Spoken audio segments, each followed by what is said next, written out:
Hello, this is Tennille Wright, the teacher librarian at Ecole Frank Ross. I am here today to tell you about the book called Limitless Minds by Stanford University's Joe Boaler. This book is by far the top leadership and mathematics book I have read this year. I've chosen to create this podcast because I feel this book would be an incredible read for any leader, teacher, parent, or learner.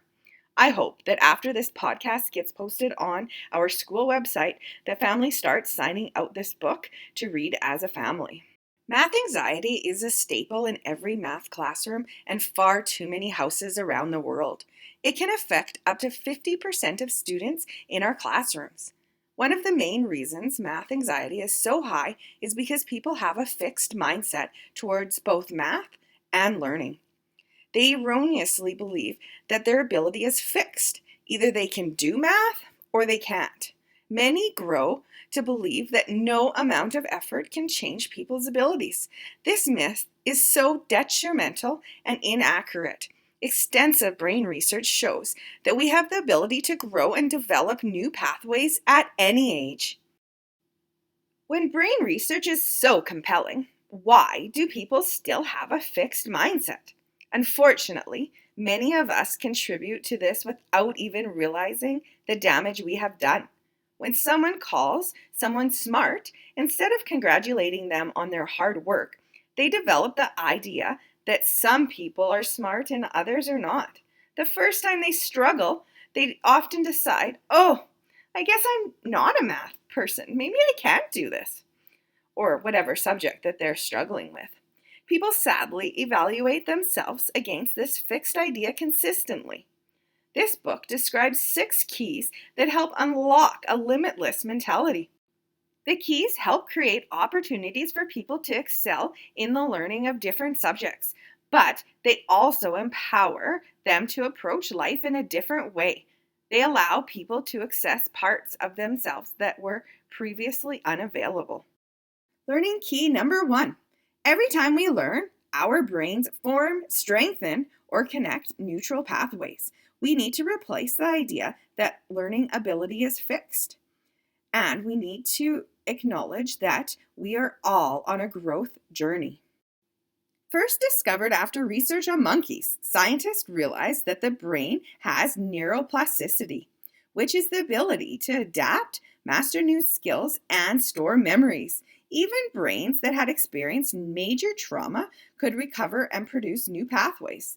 This theory completely dispelled the myths of having fixed abilities or intelligences.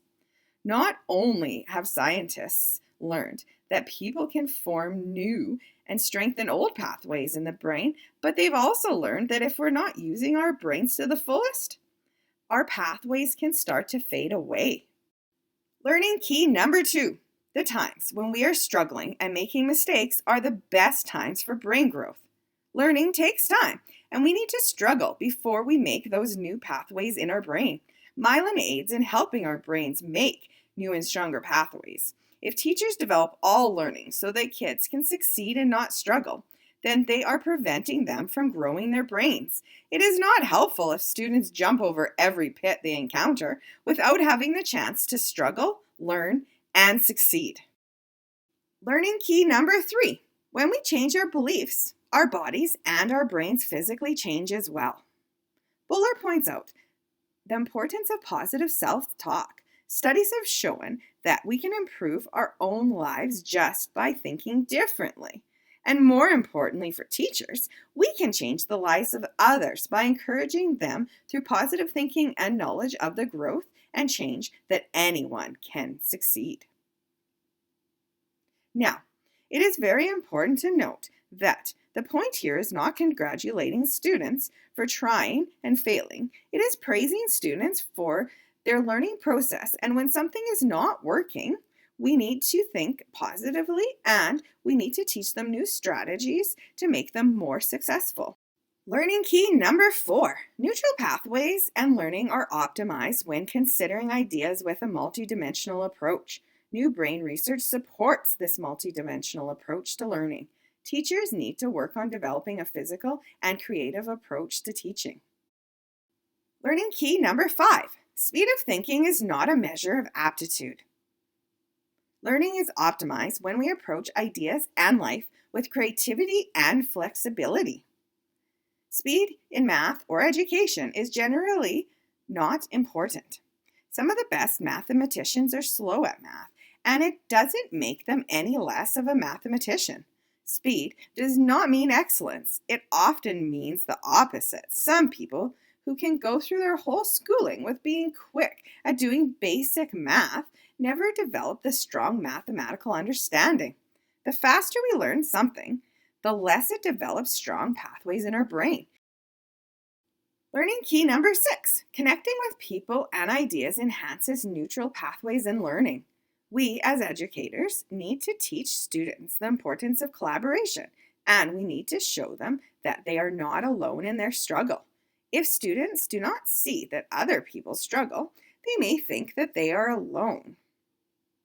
If they work with others and see them struggle, they learn that learning is a process with many obstacles. Reading this book made me realize how I have made it so far in life and overcame many of my own learning differences where others have not. I always knew it was my determination in life, but I never knew what specifically made me succeed. After reading this book, I have realized that in ways I have always had a limitless approach and never allowed anyone to tell me what I could or could not achieve in life. I have always believed that I just needed to overcome my setbacks and continue to strive for what I believed and what I wanted. Often people have said to me that they would love to bottle up my mindset and give it to people that are struggling with learning. I feel that this book bottles up that and so much more. If I could get this book into as many hands as possible, I could help develop a limitless society.